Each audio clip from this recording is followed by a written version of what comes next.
Yeah, I think that's more comfortable anyway.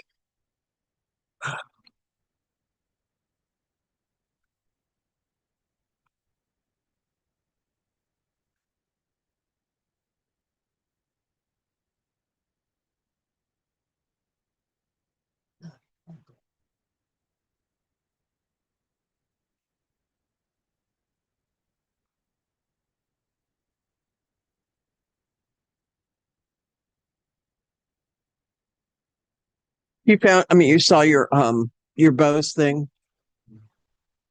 Yeah, it fell out of my hat. It had been on the floor. That's why you couldn't find it. Oh, okay. Jenny Crawford, you're unmuted.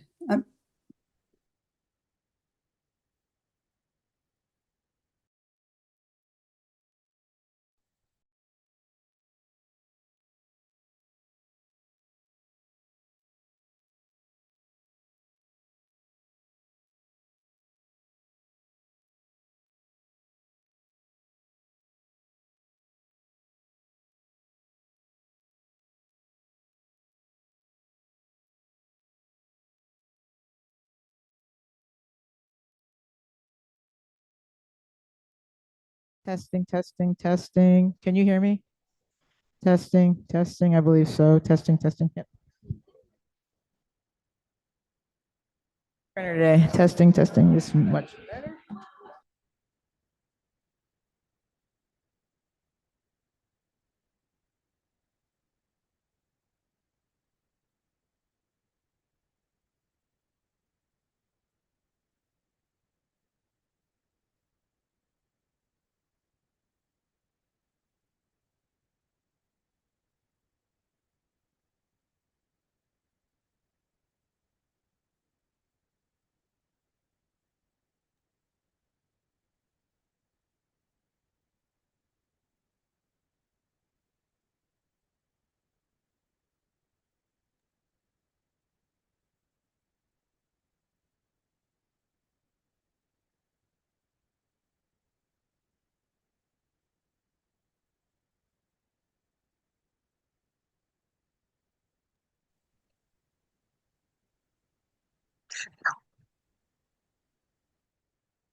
Testing, testing, testing.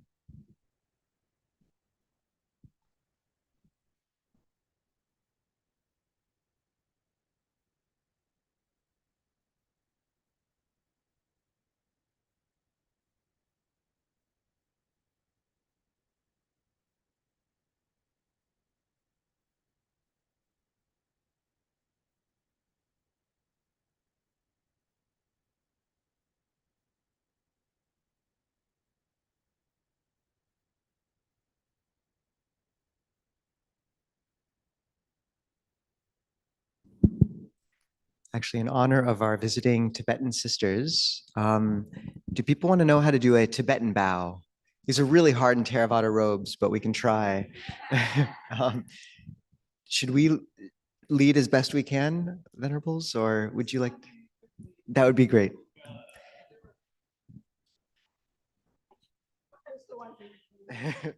Oh, okay, I'll be the leader and you guys do the bows. Maybe so this camera can see you over here. You guys, the supporting. Where? Oh, yeah. Okay. I'm there, she's gonna bow, so I'm just doing the chant. Okay. Om Namo Manjushriye Namo Sushriye Namo Uttama Soha. Om Namo Manjushriye Namo Sushriye Namo Uttama Soha. Om Namo Manjushriye Namo Sushriye Namo Uttama Soha.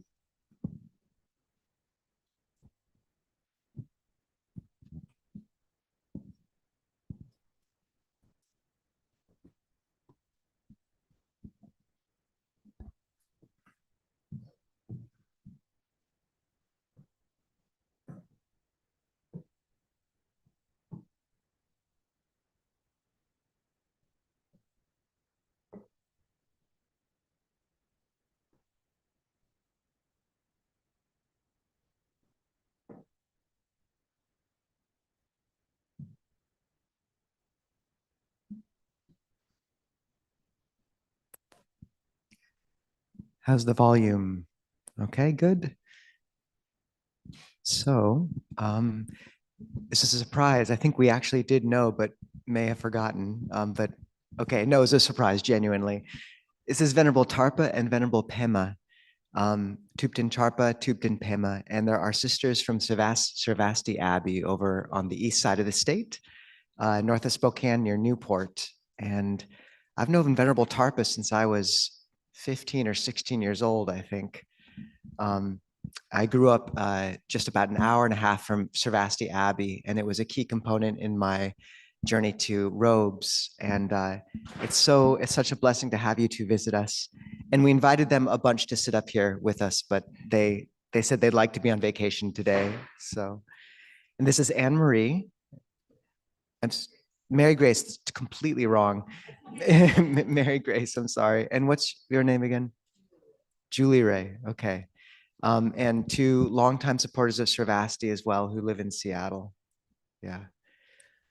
Welcome both Venerables. And Ajahn Koval and I were visiting Sravasti Abbey just last week, and we quickly found that the full-length prostrations are almost impossible to keep your robes on for. So hence Ajahn Kovilo's disappearance behind the shoji.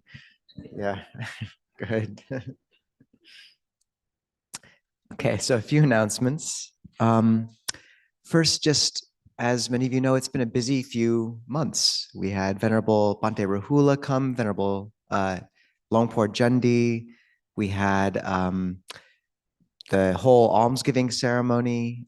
Then just last week, we had Longpor Damrong and Longpor Kun, who Ajahn Kovilo brilliantly translated for, and Ajahn Yaniko. And just three big sadhus for our whole community for all that flurry of Dharma merit. Sadhu, sadhu, sadhu. As many of you know, we also put in an offer on land, our first offer on land. Let's just do three sadhus for that. Sadhu, sadhu, sadhu. And we will let you know as we learn more about that. Right now, the seller is working out some legal things, and so just we'll all exist in that place of optimistic anticipation. But if you can send good merit towards that project's aspiration and this whole, hope for a place of refuge for all beings, then this is a good time to do that. Next Saturday, we'll be visited by Aya Suchita, a very, very senior bhikkhuni. She lives in Korea, but she's very special. She was at Dhamma for quite a long time.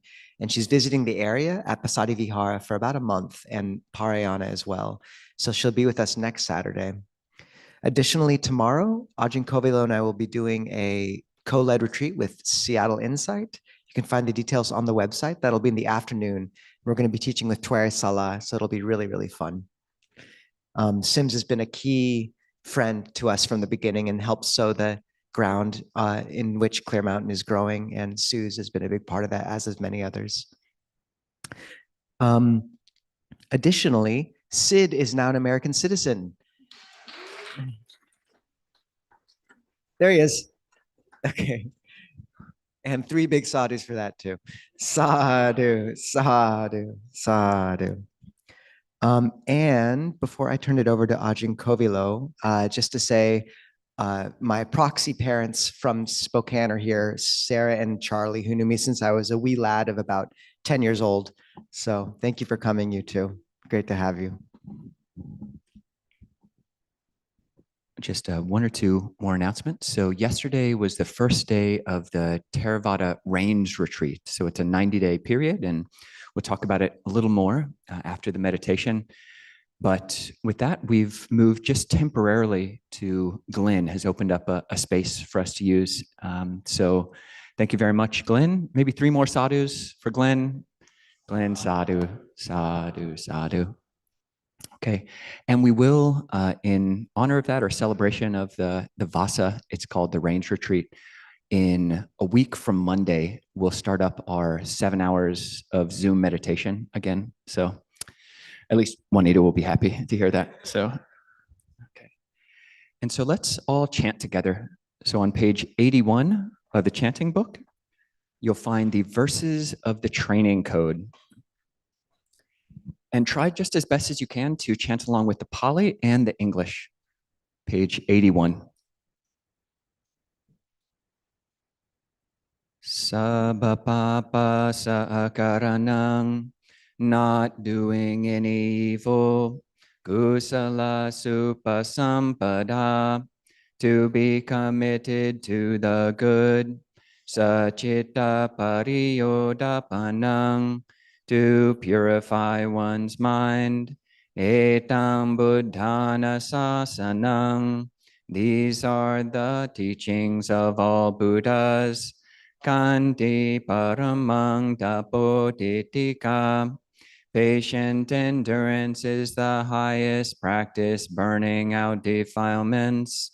Nibbanam paramang vadanti Buddha, the Buddhas say Nibbana is supreme.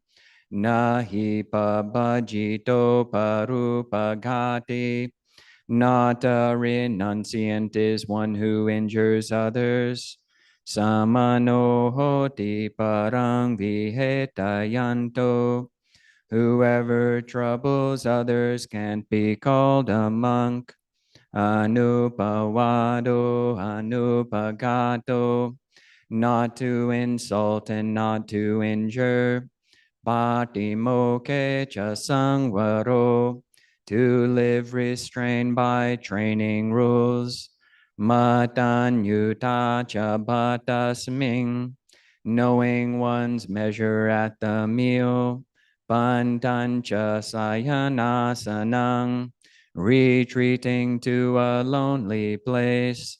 Adhijite chahayoko, devotion to the higher mind. Etam buddhana sasanang, these are the teachings of all Buddhas. Okay, so having chanted together, let's meditate together.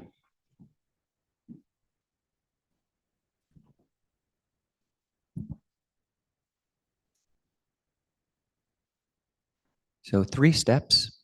First step is to set the body in order. Second step is to set the mind or our thoughts in order. And the third step is to set the heart in order. So at that first step, just sit in a posture which is upright but not uptight, allowing your spine to gently elongate, as if there's a string very gently pulling you upwards from the top of the skull, top of the head, and from the base of the spine, as if there was a very gentle weight pulling us down into the earth.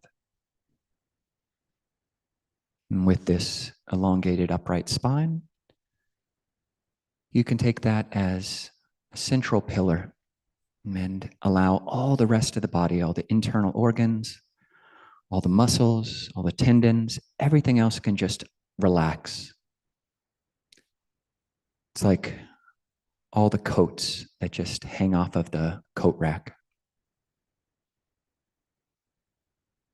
So with the body upright, but not uptight in this way, alert and relaxed, you can spend just a minute and a half or so actually thinking about why we're practicing.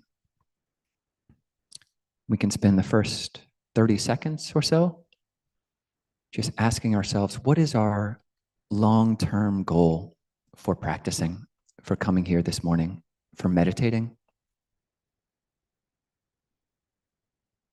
What is our long-term goal? It's our internal Buddha. Is it awakening? Is it peace?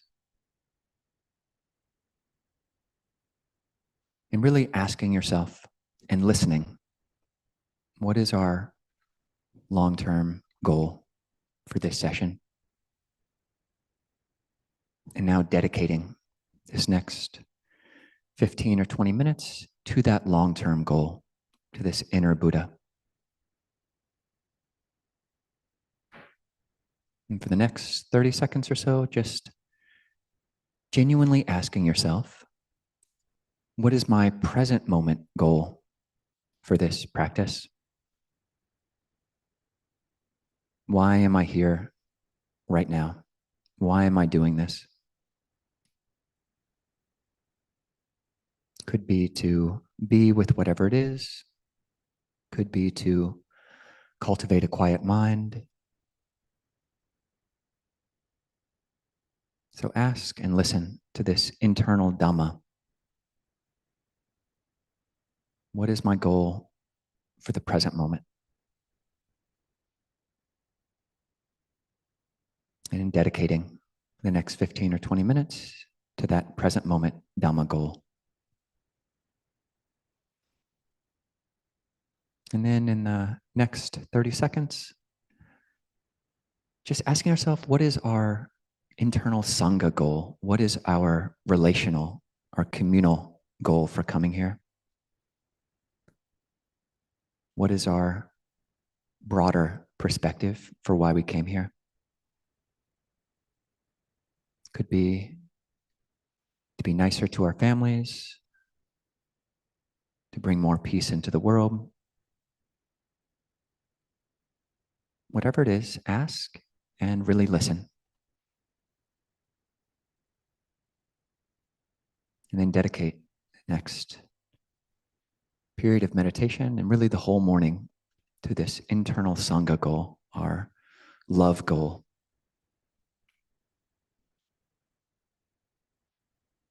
And with these clear, thought-based dedications in mind,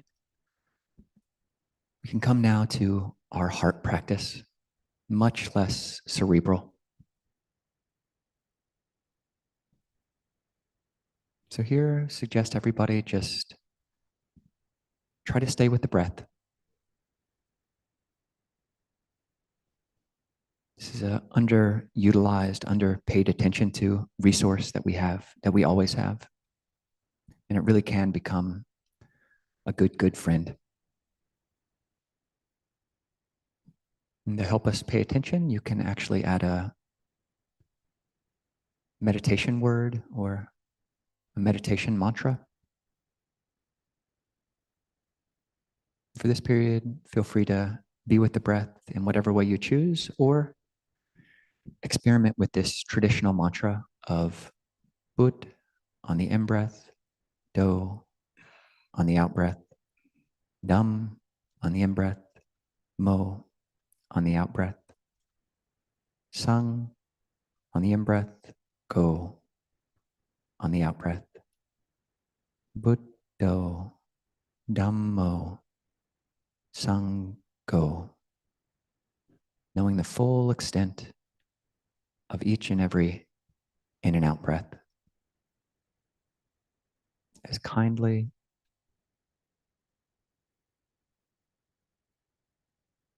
and as alertly as possible.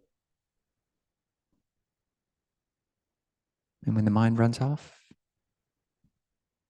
no big surprise. The breath is still here, and so is the heart. Just noting again, Buddho, Dhammo, Sangho.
And just in the last few minutes of a meditation, when the line tremor starts, staying with the breath, but really leaning into this Sangha jewel, this intention, this dedication of communal well-being. So the mantra there is Sangho, or you can add metta, metta, metta, Sangho. And take as the kernel or the deepest heartmost quality that we're tapping into is this genuine wish for the well-being of others. A well-being for others, which includes our own well-being.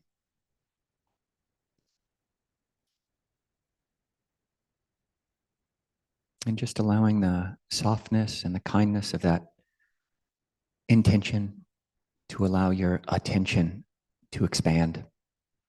And just this very kind wish can just radiate in all directions, above, below, around, and everywhere, and to all as to ourselves. Metta Sangho.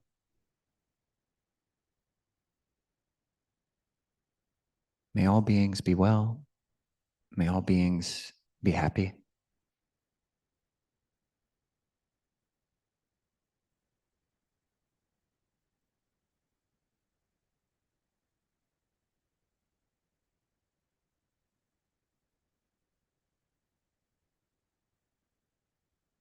And this wish doesn't have to have any limits.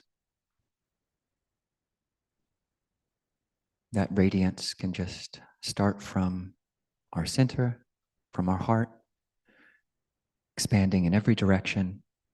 And it doesn't have to be stopped by walls or fences or borders or limits or even space.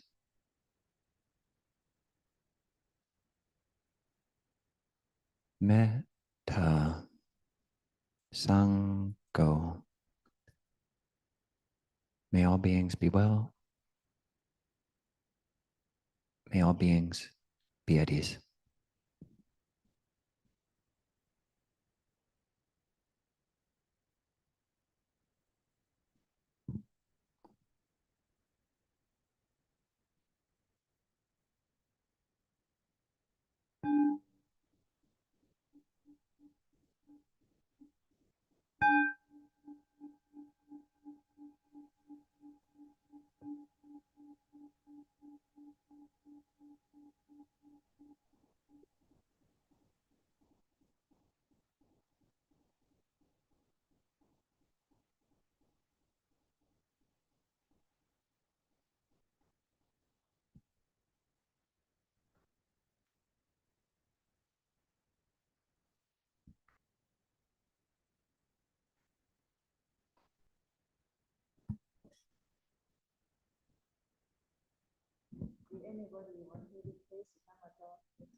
Can we get you a mic? Does someone have a mic?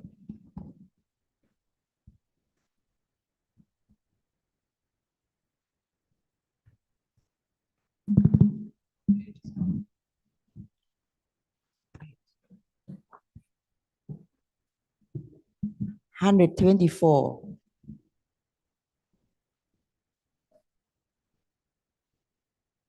Roma Jaloka Thipati Sahampati Kat อัญชลียานันทิวารังอายาจถาสันติทัสสัตตาปาราชาคชาติกาเฮเสตุธรรมังอนุกัมปิมังประชา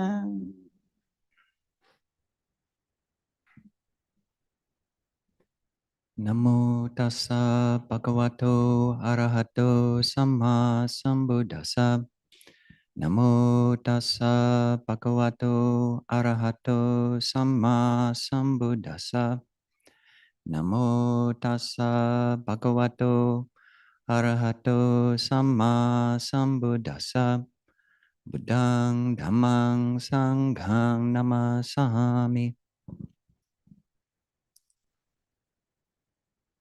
Welcome to Venerable Tarpa, Venerable Pema. So glad you could join today.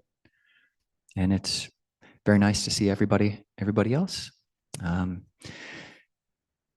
Maybe I'll just start off taking a survey. Who here knows the word vasa? The word vasa. Okay, got some. How about the word varsha? The word varsha. Okay, we got one or two or three, 4 or 5. Okay. How about the word rains retreat? We got some. Okay. How about the word Lent with a capital L, not the fuzzy stuff? Okay. So most people know Lent. So yesterday was the beginning of what some people do call Buddhist Lent, which is this rains retreat, which in Pali is Vasa and in Sanskrit is Varsha. So Vasa or Varsha literally just means the rains, and it's pointing to the monsoon season in India. So at the time of the Buddha, actually before the time of the Buddha, there was this practice of religious seekers of various different faiths and different practices settling down in one place for the rainy season, for the monsoon season.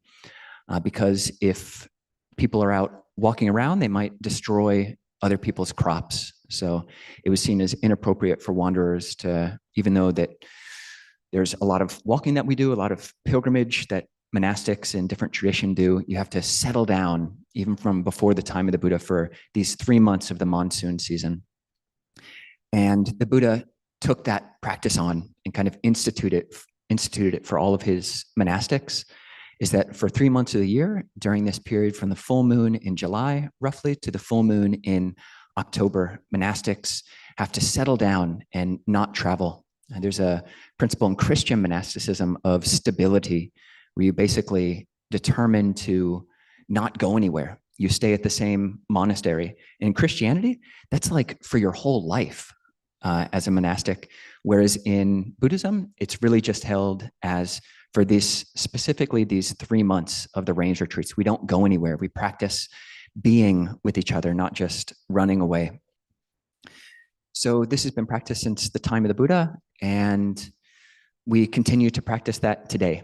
And at our monasteries in the Ajahn Chah tradition in the West particularly, we practice 2 different retreat periods from the year. We observe the traditional 3 months monsoon season in India, which turns out to be our completely non-rainy season here in the West, basically summertime. And we don't travel as much. If we have to travel, we're very intentional about it, and we can't be gone from our established dwelling for more than 7 days. So we have these 3 months, which are the rains retreat, and we also have our 3-month winter retreat, where we focus a lot more on meditation. As I mentioned earlier, we will be doing at least a month or maybe a month and a half of more formal meditation during this rainy season, especially on Zoom. So everybody is invited, and we'll put up the times next week for that, and everybody can join in. But here it's just in solidarity with monastics across the world who are also observing the rains retreat. So in looking up the Vasa on Wikipedia, I learned that, some people do call it the Buddhist Lent. And I wasn't raised Catholic, so that's just a cool thing for me. Yeah, the name Lent. Okay, cool. What can I learn about other religious practices where they kind of up their games, up their religious game, kind of taking on practices which they don't usually have. And it's very interesting. I learned a bit there. And but just to acknowledge that I think many people who come to Buddhism in the West come because they're actually leaving, haven't made intentional moves away from their religion of birth, if that's Christianity or otherwise. So apologies if there's any kind of religious language here that you don't appreciate, and just know that, yeah, the Buddhist connotations behind these words are not exactly the same. I like to think of people who maybe have this aversion towards Lent. They're not Lent rollers, but they're Lent rollees. So that was a joke. That was a joke. I asked AI, and there isn't, the Buddha didn't make any rules about monastic use of AI, but probably should have. We're going to have to figure this out sometime soon. But I asked AI for some Buddhist Lent jokes, and it gave me one, which I thought was, okay, that's pretty creative. And it gave me one, which just, that's a little bit weird. So the first one was, someone says, yeah, for the next 40 days and 40 nights, I aspire to give up spreadsheets. It's going to be Excel Lent. It's going to be Excel Lent. So, okay, that's pretty good, pretty good. And then the second one, which is just a little bit strange, just makes you question, okay, yeah, they do not have general human intelligence yet. Second one was, what is a Buddhist monk's favorite dessert during the Vasa or Varsha? And the answer is stillness pudding. Like, is that a joke? Is that a joke, AI? Yeah. Although I did kind of like it. I did think it was a bit hilarious, but so there is this practice of saddha or confidence or faith in Buddhism, but it means something different than faith in Abrahamic religions. And for myself, what I find to be the most stable foundation for a Buddhist belief is found in a very short discourse that the Buddha gave, where he says that it is possible to abandon unwholesome mental states. It is possible to abandon unwholesome mental states. If it weren't possible, I, meaning the Buddha, wouldn't say to do it, but because it is possible, I say to do it. So that's one part of basic foundational Buddhist faith. And the second part, very related, same sutta, same discourse, is it is possible to cultivate wholesome mental states. If it weren't possible, the Buddha wouldn't say to do it, but because it is, he does say to do it. So this is foundational Buddhist faith. It is possible to give up bad habits, and it is possible to cultivate wholesome, good mental habits. And this is not a given. You could have some kind of intellectual system which posited some kind of fate or some kind of determinism that said it is not possible to give up bad habits. We're just stuck with whatever habits we have. It's all an accident.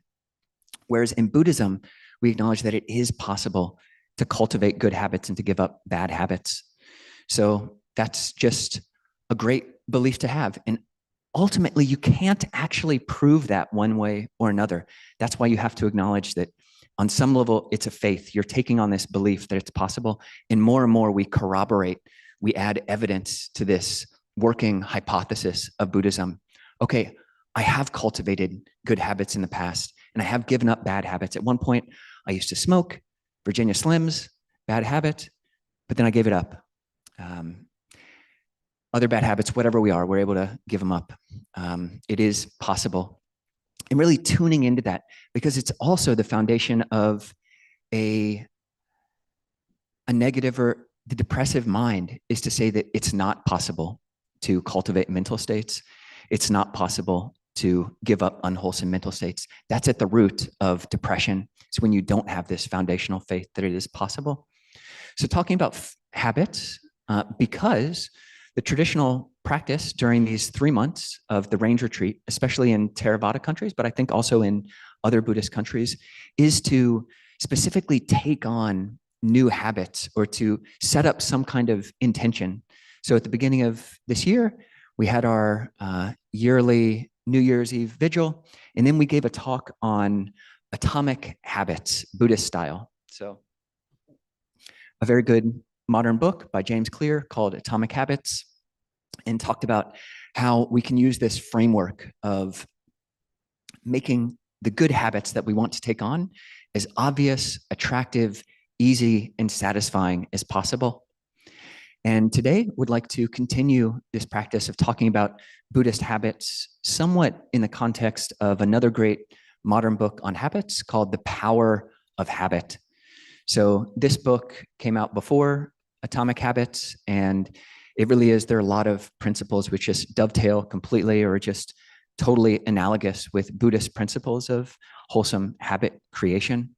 And the fundamental framework there is one of cue, routine, and response. So any habit is made up of a cue, a routine, something we do, and a response to that routine. So any bad habit that we have, if we're just used to walking into the kitchen and we see the potato chips there, and then next thing we know, we experience the very slight happiness of having eaten 3 bags of potato chips, and the very next moment we experience the suffering entailed in those 3 bags of potato chips working their way through our digestive systems. So that's cue, routine, and response. And we can use this structure to actually create positive habits. So another framework that I learned about from Christianity is one of the 3 pillars of Lent, the 3 pillars of Lent. Those are the pillar of almsgiving, the pillar of fasting, and the pillar of prayer. So these are framed in terms of the pillar of almsgiving is justice towards one's neighbors. The pillar of fasting is justice towards oneself. And the pillar of prayer is justice towards God. And these 3 also very much overlap with the Buddhist framework of 3 types of boon, or 3 types of merit, 3 types of goodness. The Buddha asked, what is punya? What is merit? Do not look down on merit, on punya, because it's just another name for happiness. Punya is just another name for happiness. And the Buddha talked about 3 ways of making merit, 3 ways of making punya.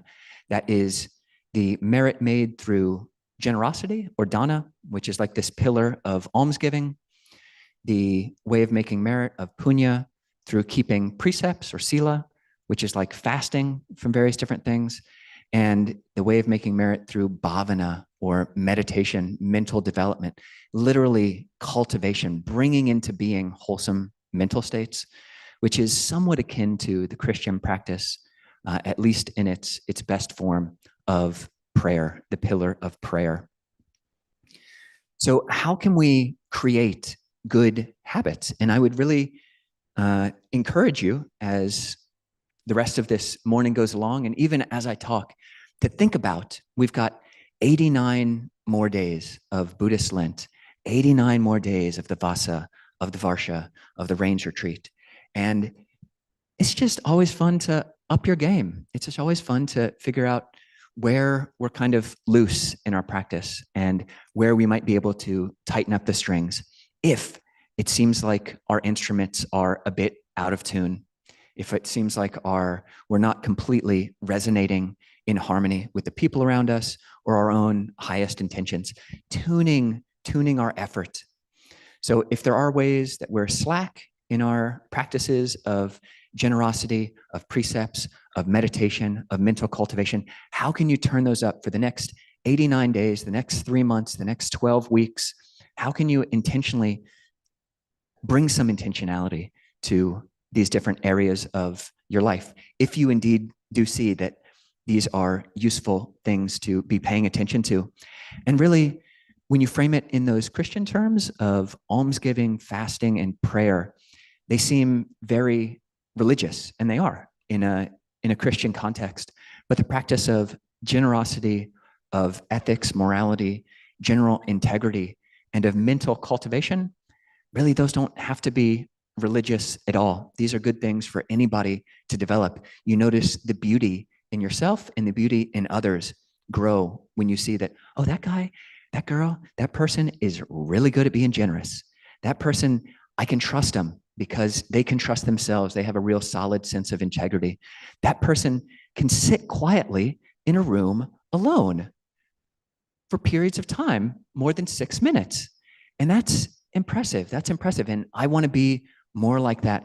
And if you do as well, how can you bring these into your practice? So if this first pillar, the dana practices, your practices of generosity, how can you up your generosity game? How can you up your ways of being generous?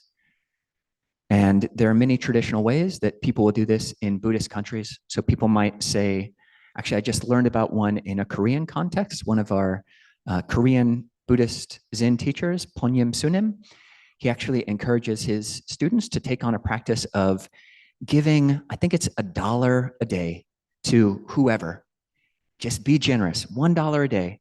So over 90 days, that's $90. And that's, on one level, it's completely arbitrary. There weren't dollars at the time of the Buddha.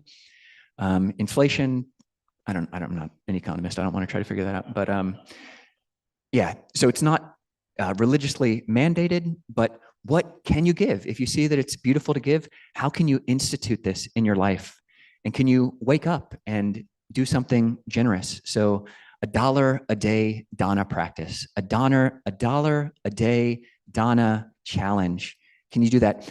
And once a Brahmin, so a non-Buddhist seeker, comes to the Buddha and they ask, Buddha, who should I give generosity to? Who should I be generous to?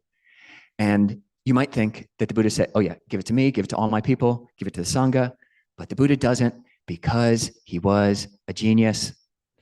He was a genius in many ways, but he says, give where you feel inspired. Mic drop moment.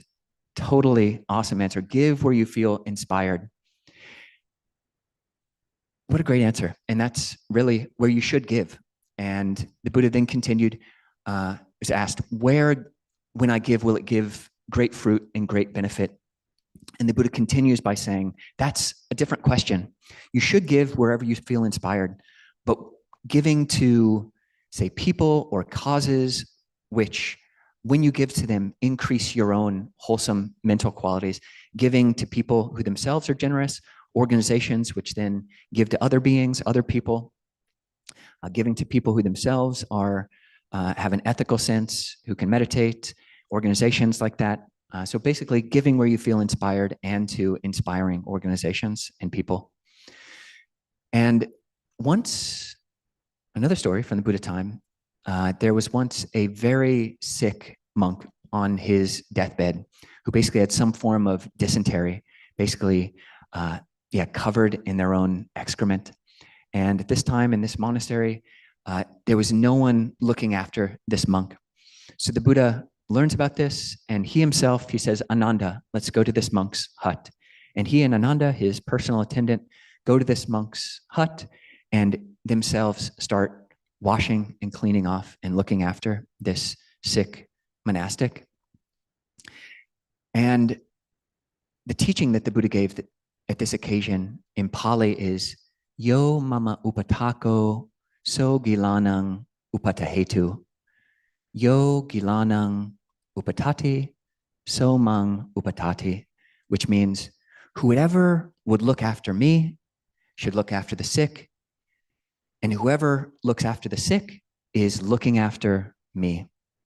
So you can think of this as a way of connecting with the Buddha. So generosity as a way of instantiating. If you have a bowing practice, which is also a great practice to do during the rains retreat, we've already talked about our 28 bow a day practice challenge, 28 bow challenge, where you can start it now. If you bow 28 bows, especially that Tibetan style, it's super cool. You all don't wear robes, so you can do it much easier than us. Full Tibetan style. It's a great exercise. 28 bows a day, which is approximately 1/4 of a mala of one of these meditation beads.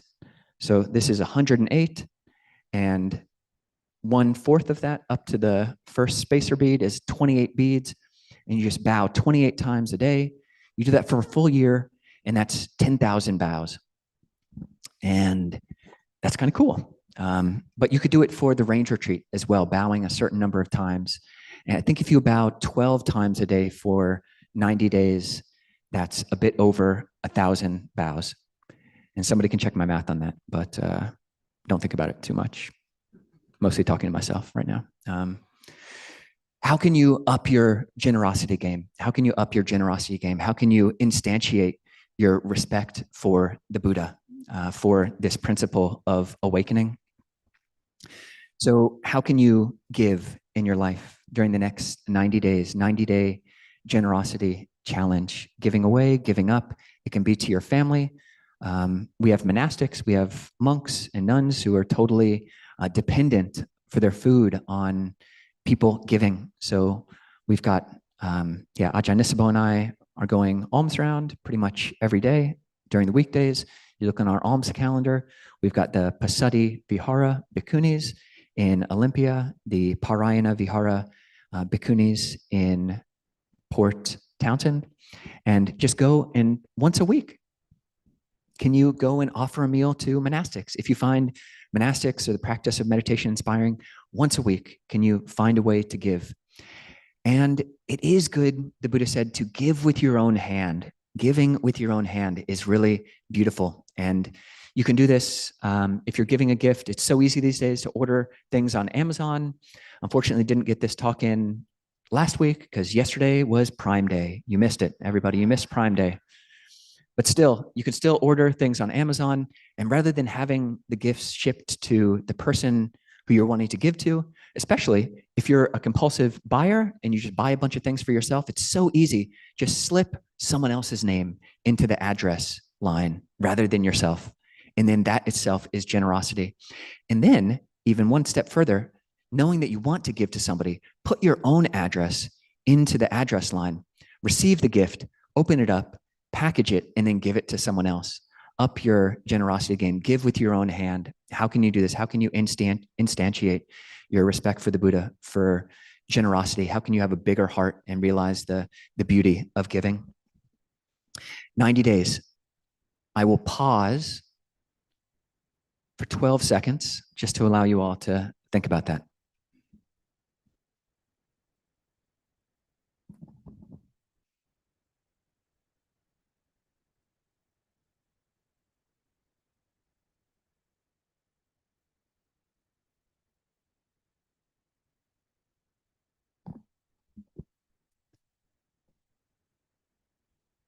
If you're still thinking, please just try to ignore the talk.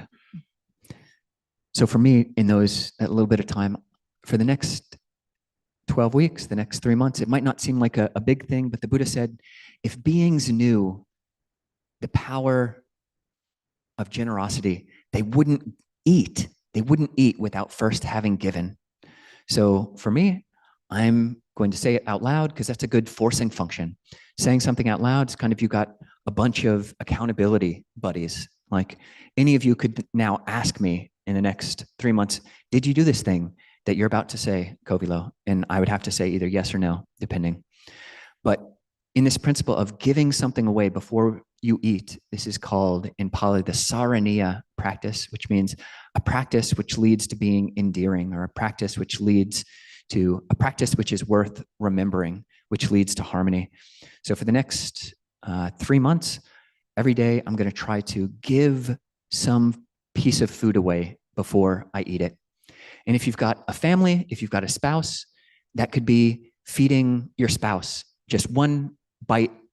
It could be more. A whole meal is better than just a bite, but giving to your spouse or giving to your children or giving to your pet before you eat.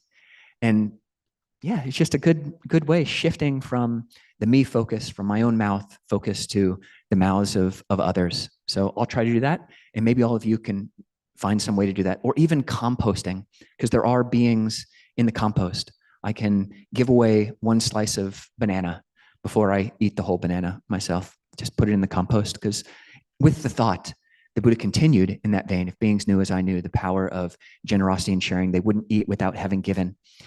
Even giving away the food left over in their bowl, the remaining rice kernels, even throwing that in a pond, thinking, may the beings here live and flourish. That too is of great fruit and great benefit. So composting has value.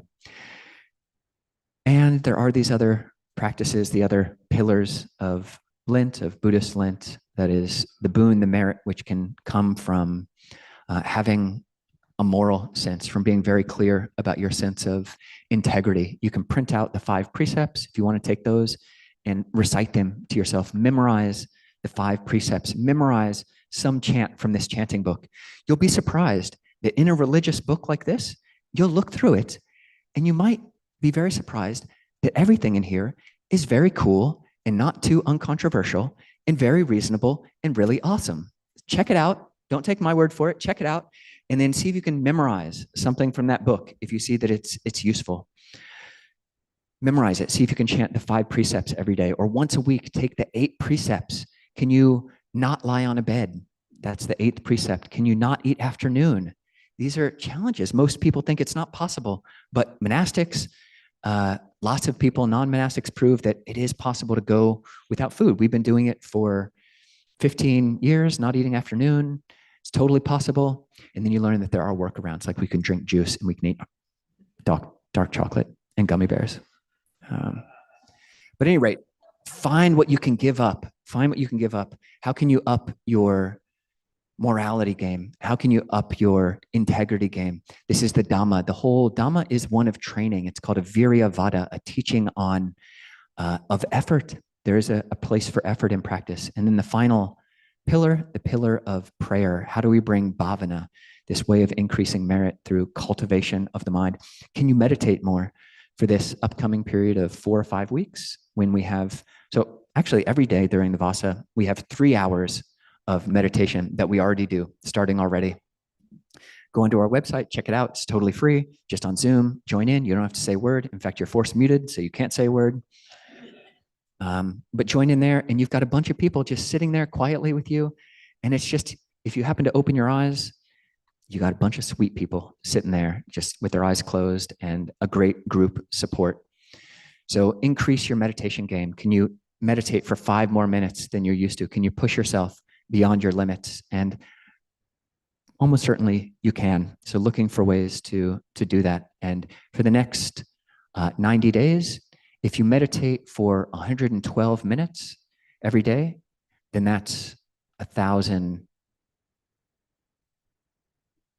something like 1,080 minutes of meditation. Could be 10,000. It's hard to do math and give a Dhamma talk at the same time. 10,000. All right, Ajahn Nespo says. So yeah, if you meditate for 112 minutes, that's 2 periods of 56 minutes a day, 56 minutes, less than an hour in the morning, less than an hour in the evening, or 2 periods of 45 minutes and 1 period of 22 minutes, then that's some multiple of 10 over a 90-day period. So can you do that? Find fun ways to gamify your upgaming.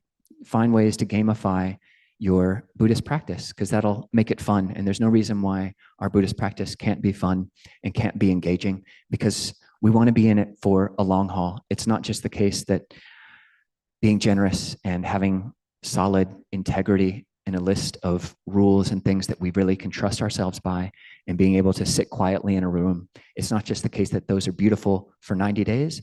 They're beautiful on in perpetuity.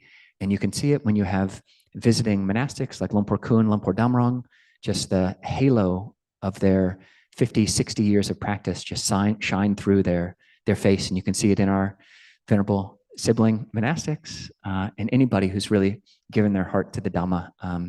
You can notice it in different ways. And I think you'll see it in yourselves as well if you give yourself to these things. So encourage everybody to look at these 3 pillars of Buddhist Lent and to really ask yourself to take some time, maybe before you leave here today.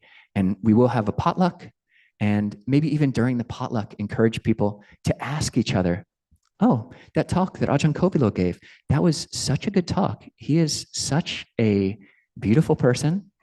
He's a beautiful person. It was a great talk. And what do you think you might take something on? Do you think you might give something up from just 90 days? Just that long. And so that's a prompt for conversation. But if you think the other person isn't into it, don't press. But yeah, just end the talk there and hope we can all grow in these beauty making qualities. So. หันธรรมยังธรรมคาถาสาธุการังทัทามาเซสาธุสาธุสาธุอนุโมทนา So we'll open things up to questions, or if people have comments there, or if you actually did want to share out loud and in public some kind of aspiration that you are able to make in this period of time, that will be great. And that's for people in person or on Zoom. And we'll start with Juanita, and then we'll have someone run a mic to you so people can raise their hands so people on Zoom can hear. Juanita. I just would like to announce to be everyone to be joyful for Ajahn Govilo having give early in the morning as a dana to the Thai community by teaching in Thai language 5 minutes daily. So every morning, so he shared on us. So I forward to share in the Thai community here in Seattle, in Thailand too. So everyone please joyful with him and admire his viriya. Try the Thai language, teaching in Thai language. So let's say sadhu 3 times. Sadhu, sadhu, sadhu. Adhitan, before I said sit 3 times, 3 times a day, 1 hour a day, but now since you start 7 hours, so we'll see how many hours can take, but 3 times a day, and then 8 precept for the 3 months, and walking meditation 1 hours every day. I don't know about Dana we do every day. Every week already. Saturday here, Sunday in Vihara in Olympia, and help Ajahn to share the Thai language teachings every morning and listen to Ajahn Govilo teaching in Thai language. That's what I plan to do, Ajahn. Sadhu.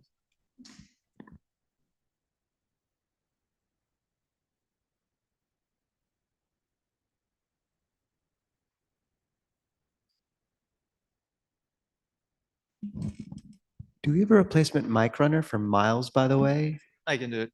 Oh, well, I'll do it. Sid's got the mic already. Sorry, Trenton. Yeah. Thank you, Ajahn. That was a beautiful talk. Yeah, it was going in my mind, and I wanted to keep it to myself. But as you said, to make an aspiration, so I'm making it public.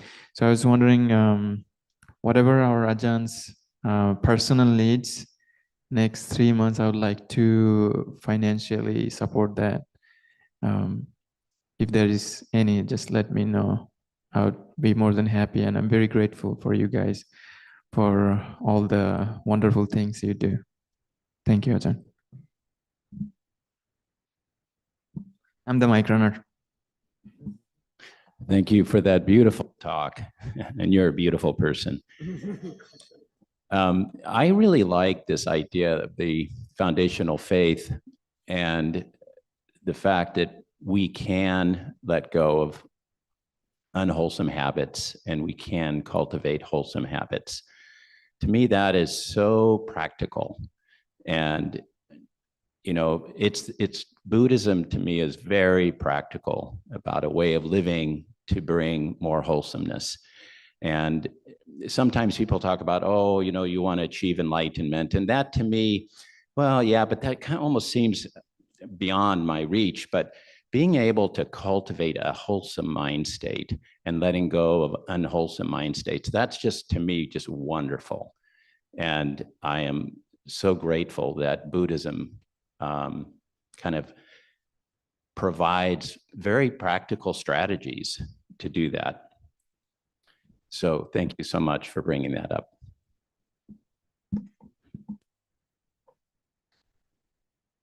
Anyone has aspirations for next 3 months?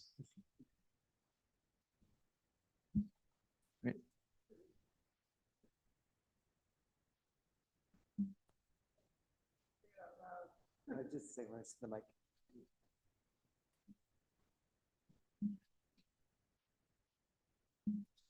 So I want to say this out loud so my friends can try to help me hold to this, which will probably satisfy all three of them, is to try to give without a sense of loss. Because in my day at the Abbey, I'm doing things a lot. And I for years try to hold my responsibilities there with a sense of giving, of generosity. It helps my mind tremendously. Try to put it in that framework, but it's easy to give and not feel a sense of loss sometimes. So I want to work on that. And that will take me all three to do that. It will take my ethics and it will take my practice on the cushion. And she can hold me to it because she's honest. For the last 3 or 4 years, Venerable Tarpa has been one of the key cornerstones of their building of the new meditation hall at Sarvasti, and for the last 20 years of the whole monastery. But that's just a very beautiful aspiration and one that honors what you've given.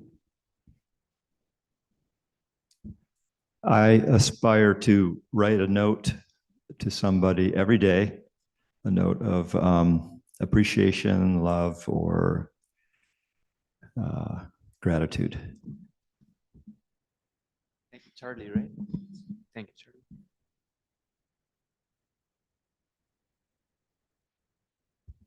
Sheila. I've not spoken here before. I sometimes conflate kindness and generosity, and maybe you can speak to how they relate or are maybe different. I think in Western society, we put dollars as generosity.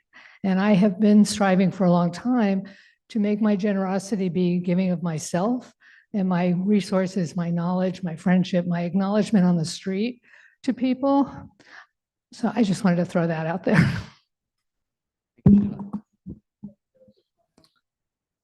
Julie. I just wanted to dovetail on Sheila because I feel like one of the kindest things you can do for anyone is be present with them and recognize all people as fellow human beings that want to be seen and heard. We have someone online.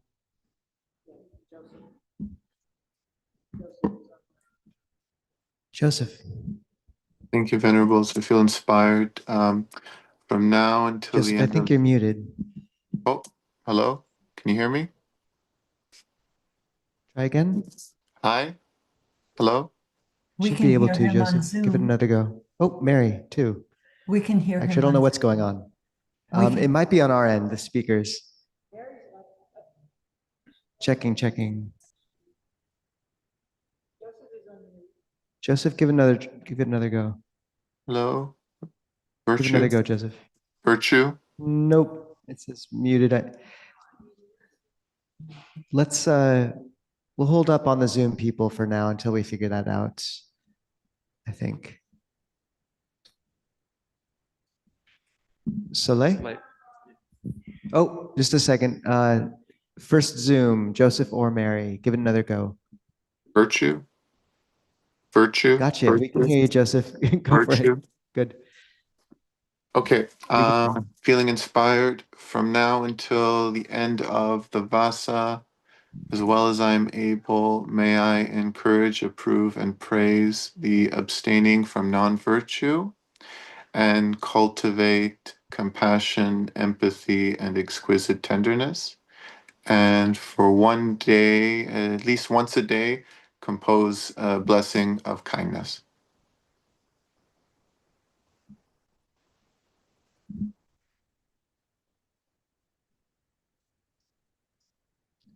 We have Soleil here.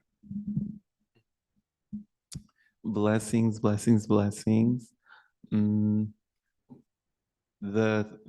the thought of generosity and giving, and then the thought of loss coming up.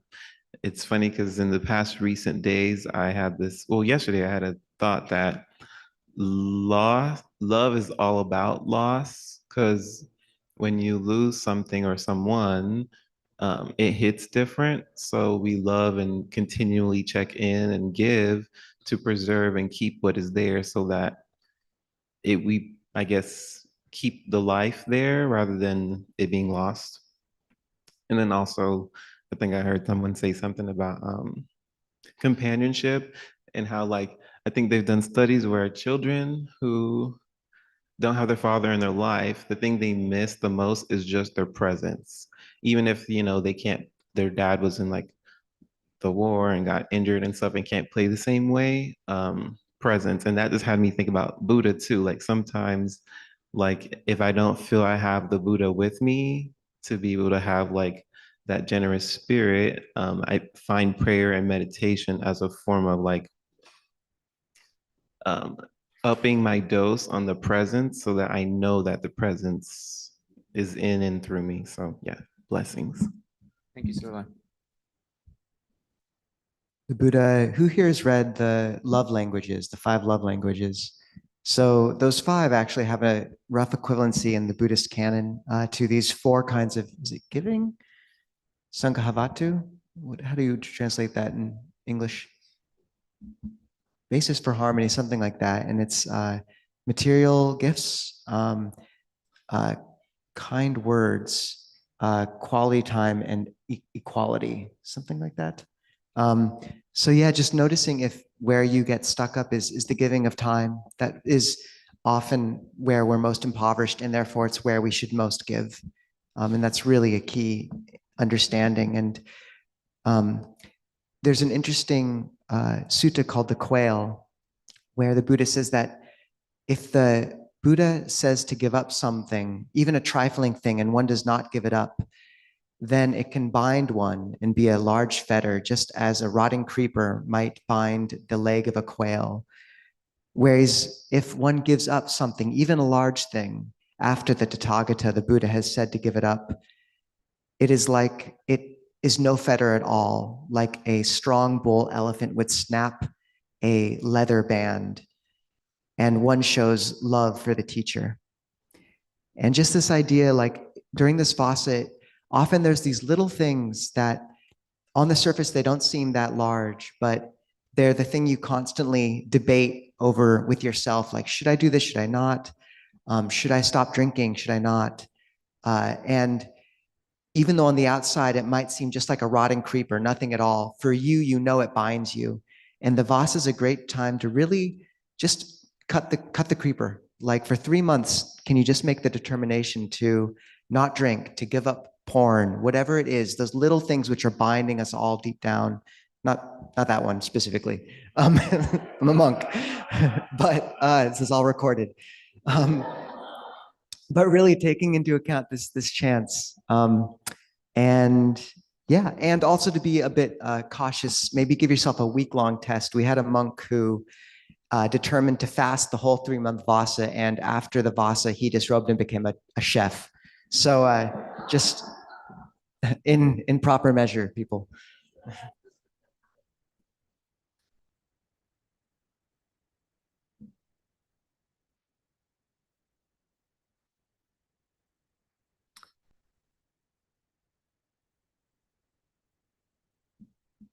Anyone else wants to share there? Okay, I see a hand raised. Hayden, right? Yes, thank you. There's a Theravadan teacher named Joseph Goldstein who shared a generosity practice that he was doing, which was simply to give when he had the impulse to give. And he was experimenting with that. And I have found that a useful practice since hearing that as well. And I'm going to resolve to double down on that during these 3 months, to just, when the impulse arises, to go ahead and give as an experiment to see if regret is there, and just be more mindful of that commitment over these next 3 months, just to see how it goes. Because I just know that I can often pull back. Like the impulse is there, but then I can second guess myself. Thank you.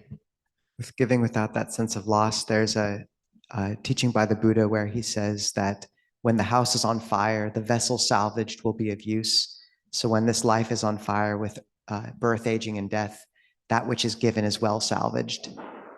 So in a way, only what we give away is what we keep. It's the Dharmic path is this photographic negative, and everything is reverses. So that's a really useful recollection when you're like, should I give away the piece of cake? And yes, generally.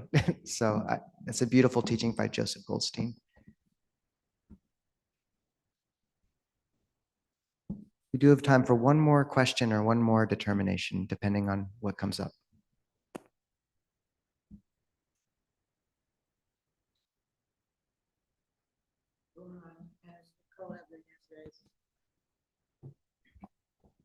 Dorian.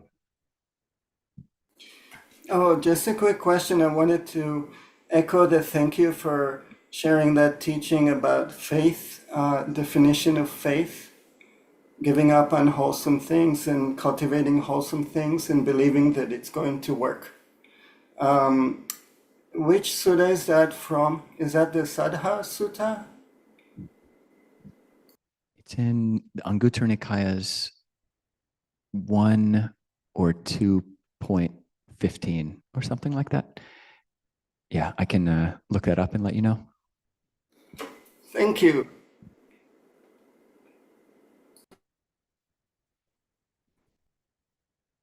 Nicole, I think you'll be our last speaker. If you are so inclined, please. Hello.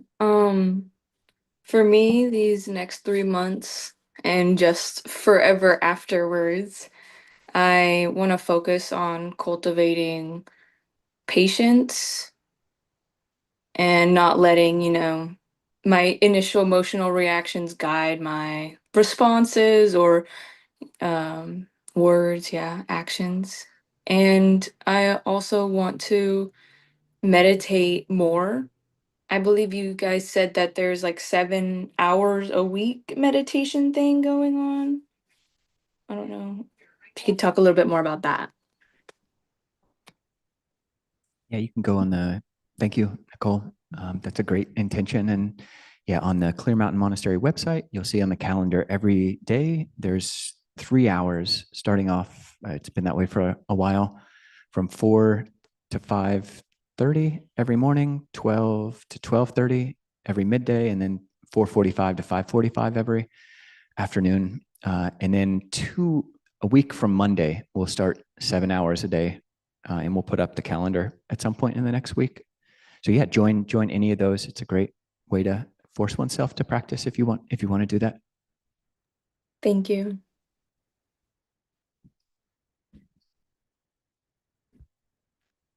We should wrap things up now. Venerable Tarpa, Venerable Pema, would either of you like to say anything briefly, or maybe just let you be on total vacation? But if something's coming to mind, then just for the community, it's okay too. Just checking its work. Maybe you aren't going to want to hear this, but on the way over here, we were sharing with our friends, and we were talking a little bit about our friends and how it is for our monastics that live in the West when we're in a culture that doesn't actually understand monasticism. So I guess what I want to say is that monastics are the same as everybody else. Unless you have realizations, you have all the problems and such. So one thing that's important with monastics is when you're not in a Buddhist society, or even people that are very familiar with the customs, is it's actually good to try to understand what's proper, because it is the case, if you look at monastic life in the West, that a lot of early monastics in the various traditions have fallen away from monastic life. And part of it is because they came to our culture here. So maybe you can think about that and see what that might mean to you. So as a community that's just forming, you're the people that will make this work. It won't be these two people. It'll be everybody together. I've lived at Sravasti Abbey for 20 years, and these people have been students of my teacher for longer. And it's not, it started with one, then I was part of the first three, and now there's 22 of us.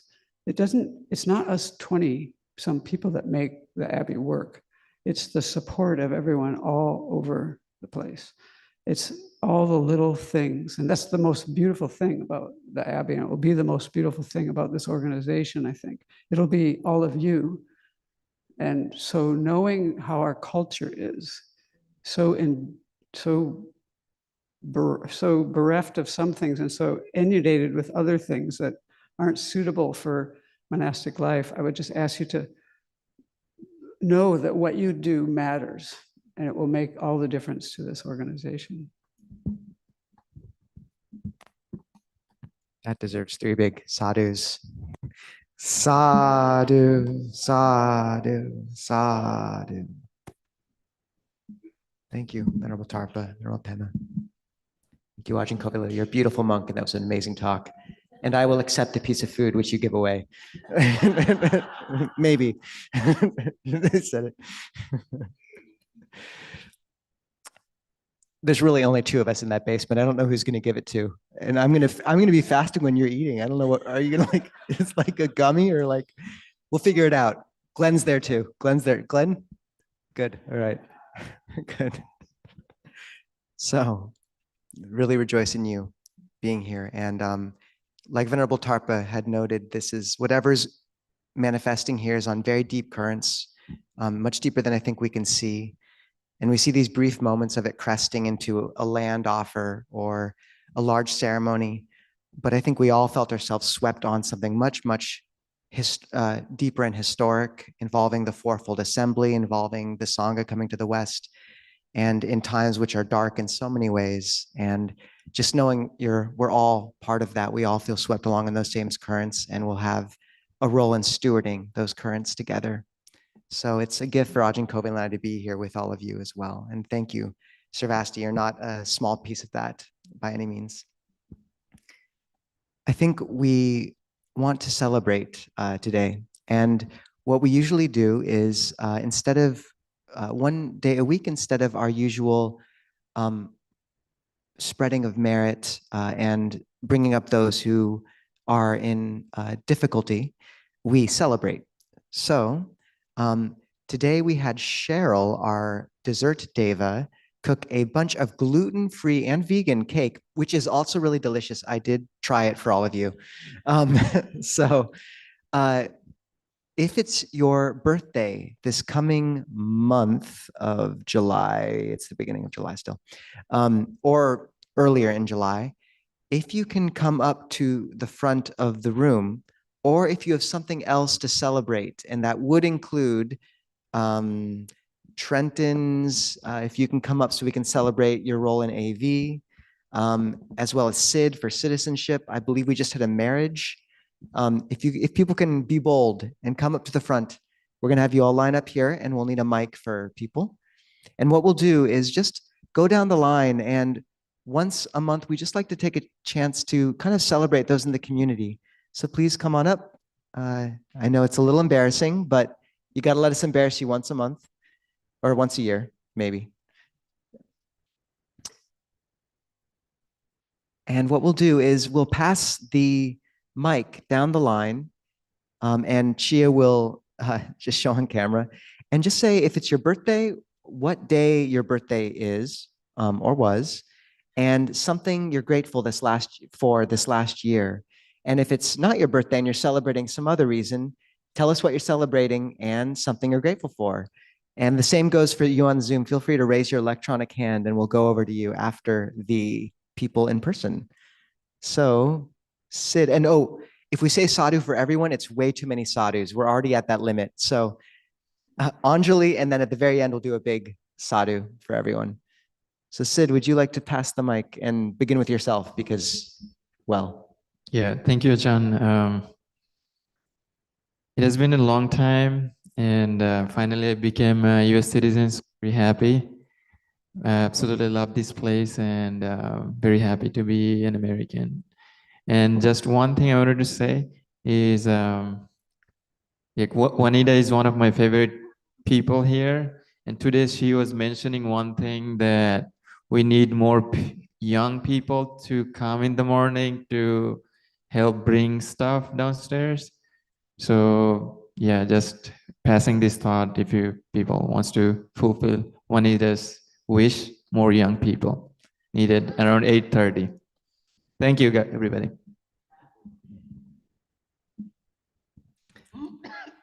Hi, I'm Moffat, and my birthday was July 8th. And I am grateful.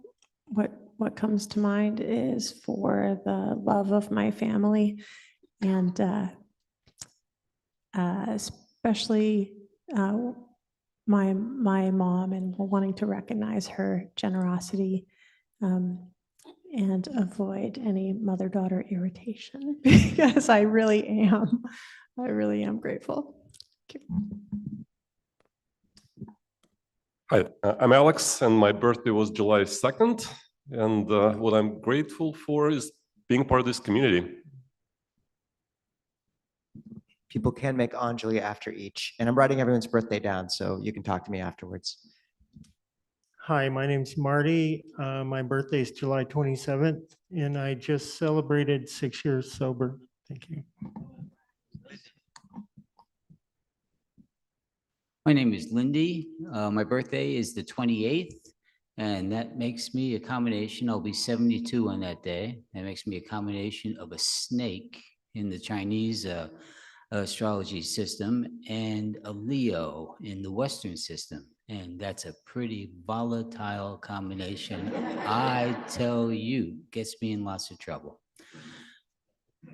So I was really fortunate to spend 8 days at a Bayagiri about 7 or 8 years ago. So I have a really strong vision of what the Clear Mountain Monastery is going to be like when it gets constructed. And that is something to be grateful for. My name is Stefan. My birthday is July 21st. And I'm grateful for the teachings. They're remarkable. Thank you. My name is Matthew, and my birthday was July 2nd. And also celebrating, I don't know, about 10 days of being married. So I got married on the 1st to my longtime partner, Patricia. So very happy, grateful for her. And yeah, and grateful for all the intentions. I found myself thinking of many, many intentions, aspirations. But yeah, I am thinking I'm going to not eat without offering food or offering something before I eat. We'll see how that goes. Thank you. My name is Kate. My birthday was July the 10th, which happened to be Asalaha Bhusha Day, which I will let Ajahn explain the importance of Asalaha Bhusha Day, which, the coincidence, of my birthday and Asalaha Bhusha, I take that as an auspicious, new beginning of, getting to practice the Dhamma more. And I am grateful for being born in Thailand and having learned meditation and Buddhism since I was little. And now I'm grateful for having the two Ajahns and our community here very much. Thank you. I put Trenton on the spot, and just to say, Trenton did an amazing amount for AV, and because of holding other duties and things, he's stepping back from that role. But Trenton, we're just so grateful. I actually decided to come back. All right, let's sadhu that. Sadhu, sadhu, sadhu. Yeah, I'm up here because I guess Ajahn Nispa wanted me to come up here. So, but also, my dad's birthday was on July 6th. Shout out to my dad. He's probably not watching this. But yeah, I decided to, I thought I wanted to sit down from AV, but then I just felt really bad So I decided to come back, and that felt really clear. Something that's been coming up for me. It's like Marshall Rosenberg. I think he once said something like, "You won't know what you want until you get it," something like that, and that's what makes life fun. But yeah, so I don't know. That's kind of just something that's been happening to me. So, but yeah. Sadhu. And we have Kirk and Mary online who would like to say something. Kirk, Mary. Oh, Kira, sorry. Kira. Kieran, Mary. Oh, hey everybody. Kira. It's not my birthday this month, but it's my dad's on the 30th, and it's the 26th is my parents' 50th wedding anniversary. So big milestone. So I'm grateful for them, and also just grateful for everybody here. So thank you. Thank you. This is appropriate to follow you, Kira. July 29th is our 53rd wedding anniversary. And I am really grateful for a partner who supports my practice, even though he doesn't practice. He's always been there and encouraged me, and I'm extremely grateful for that. Sadhu. Okay, I think now we can do 3 big sadhus for everyone here. Sadhu, sadhu, sadhu. And to mix it up, you can do Clear Mountain Spirit Fingers. Okay. Thank you for coming up, everyone. And there's desserts in the back for everyone who wants them. Before you get up, really quickly, just one thing we do at the very end is, if you are new here and have been here 3 times or less and are feeling bold, if you wouldn't mind just raising your hand and just tell us your name and how you heard about us, just so we can know you. Yeah.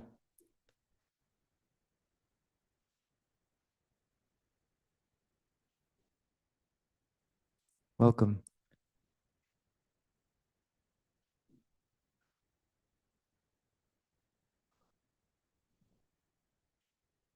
Welcome, Patrick. Thank you for coming in person. It's great to meet you. So I'm Mary Grace. I also go by MG. So this is my 3rd time. And I know you all for sure. Invite you all to.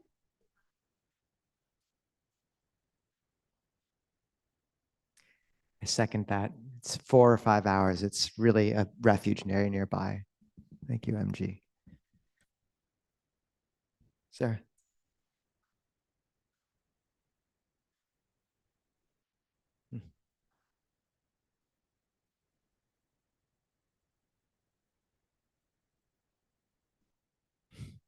Welcome, Sarah.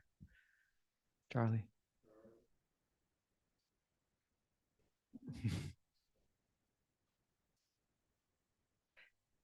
I came back in 3rd grade with their son, and we were best friends for a long time. And he's just a delightful person. And these 2 were proxy parents for me for a long time. So glad to have you both here.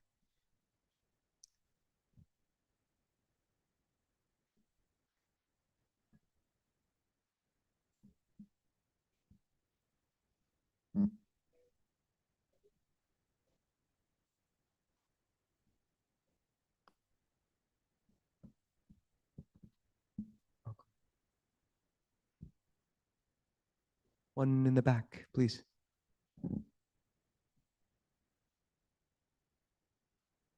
Cloud Mountain, welcome, Charlie.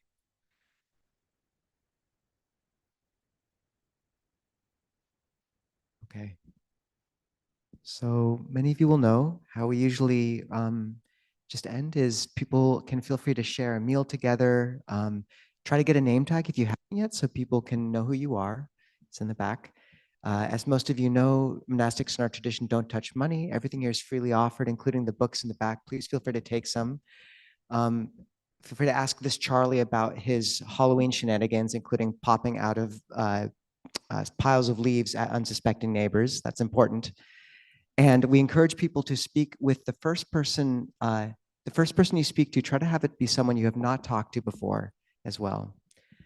Ajahn, am I missing anything? Those who want to can pay respects to the Buddha.